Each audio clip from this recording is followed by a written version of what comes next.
That's where I have a... Let's jump right into it to Monday Night Football between the Packers and the Eagles. Whole lot of defense, not a lot of offense. Philly took down Green Bay 10-7. Game was scoreless in the first half. Philly's offense showed a little life late in the game with a 36 yards touchdown pass from Jalen Hurts to Devontae Smith. The Packers' offense struggled mightily as well. Here's Jordan Love and Micah Parsons after the loss. I know as a defense, they definitely have every reason to look at us and say, what are you guys, you guys need to figure it out and help us out, put us more points because they're doing a great job. So, it's frustrating, but we'll stay together. We'll keep the energy high and find ways to get better and be better as a fence. I would not panic. I wouldn't stress. We are going to win football games. I promise you. Okay. So, Michael Parsons not worried. He knows that this Packers team going to win some more games. Chris Canty, I'll start with you. How concerned are you about Jordan Love and that Packers offense? I'm very concerned. Jordan Love is bad and is probably going to get his coach fired if he can't get it fixed. That's where we at. Here's the quiet. That's very, very, very harsh. Yeah. But here's why. It's very, very, very fair. Stephen and new team president Ed Policy, when he took over the job this year, he didn't extend general manager Brian Kudigans or head coach Matt LaFleur, and they're in their penultimate years of their contracts. Now, typically the Packers don't like to operate like that when you're a couple of years out from a contract extension. They want to get those deals done. But there's a reason why he hit the pause button on that. And when you make the move that the Green Bay Packers did before the season and trading multiple first-round draft picks and Kenny Clark, who is a perennial Pro Bowler for Micah Parsons, what you are saying is that you believe this roster is good enough to contend for a championship. And every single facet of the football team is playing at a high level except for the quarterback. And I'm not going to say that it's squarely on Matt LaFleur, but he has some bearing, some responsibility, and all of that. But ultimately, what we know is the quarterback is going to be around because they just paid him $55 million a year. And so the reality of what we are getting from Jordan Love is just not good enough. All you got to do is look at the first drive of the game. 2nd and 9 in plus territory, ball inside of the 40. Why are you taking a sack? Right. You got the check down to the running back in the flat. You got the check down on the spot route to the tight end.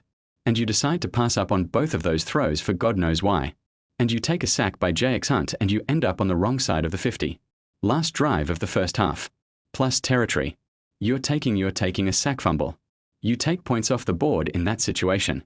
You only lost by 3. That's 6 points that I just gave you. It's completely inexcusable what we are getting from Jordan Love. He absolutely has to be better. The stats tell a different story than the play that we are getting from the quarterback on the field. It's just not well. I don't sure it tells a different story. You talk about the 3 losses that they've suffered this year. 3 losses that they've suffered this year. Jordan Love is averaging 211 pass yards per game, 1 touchdown pass, 3 turnovers, a 78.3 passer rating. Those are in the 3 losses. In the 5 wins that they've had, 30 points per game, 269 yards passing, 12 touchdowns, just 2 turnovers. Now that the kryptonite Jeff might just be the Eagles. His 3 losses to them 2 last year this year. 0 and 355% completions, 2 T2 touchdown passes, 5 turnovers.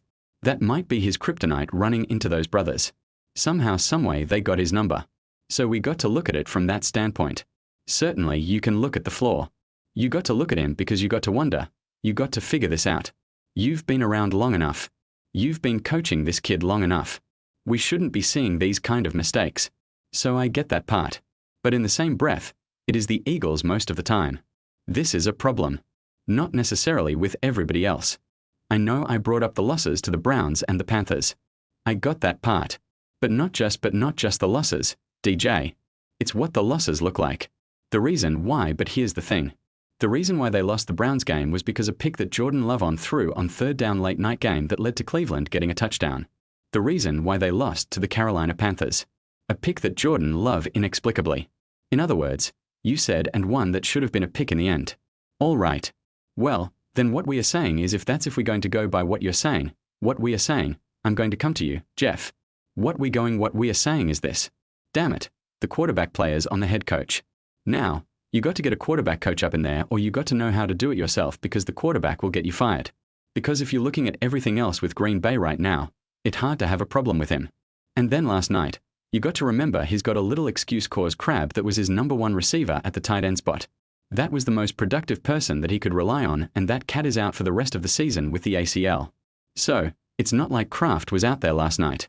So, you got that as an excuse, but still in all they got to get it together because we know you ain't going to win if it's going like this. Yeah. They Watson just came back. I'm going to say this though, and I appreciate because I've been rough on Love this morning as well. But I will say this, Matt LaFleur is creating kind of his own problems as well.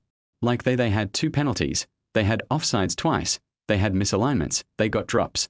Like they're the illegal formation in the beginning of the fourth quarter cause that's a 22 yards completion to Christian Watson get you in the low red zone 100%.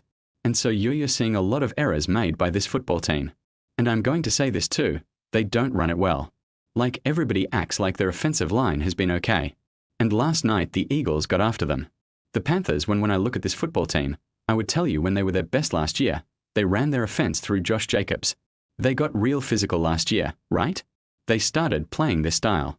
I think that was their plan last night against the Eagles. And the Eagles, they shut him what they had 3.5 yards a carry. I think that Josh average, he has a big run for a touchdown. They are in the game. My problem with Jordan Love is he doesn't make those around him better.